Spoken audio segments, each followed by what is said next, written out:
നമസ്കാരം. നമ്മളൊക്കെ ചെറുപ്പത്തിലെ പട്ടം പറത്താറുണ്ടല്ലോ. ഈ പട്ടം വലിയൊരു ജീവിത പാഠം നമ്മളെ പഠിപ്പിക്കുന്നുണ്ട്. കുട്ടികളെ വളർത്തുന്നതുമായി ബന്ധപ്പെട്ടാണത്. പേരൻറ്റിങ് സ്റ്റൈൽസുമായി ബന്ധപ്പെട്ട്.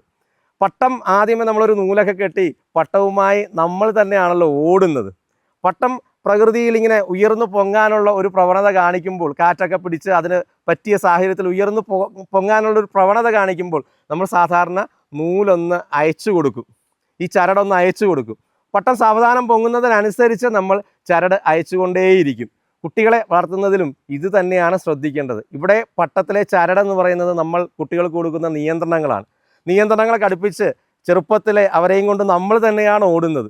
അവർ പ്രായപൂർത്തിയാകുന്നതനുസരിച്ച്, വളരുന്നതിനനുസരിച്ച് നമ്മൾ ഈ നിയന്ത്രണങ്ങളാവുന്ന ചരടുകൾ ഒന്ന് റിലീസ് ചെയ്ത് കൊടുത്താലേ അവർ ജീവിതത്തിൽ ഉയർന്നു പൊങ്ങുന്നതിനനുസരിച്ച് നമ്മൾ നിയന്ത്രണങ്ങൾ കുറച്ച് കൊടുത്തുകൊണ്ടേയിരിക്കുക, അയച്ചു കൊടുത്തുകൊണ്ടേയിരിക്കുക. അപ്പോൾ അന്തരീക്ഷത്തിൽ അവർ ഉയർന്നു പൊങ്ങിക്കൊള്ളും.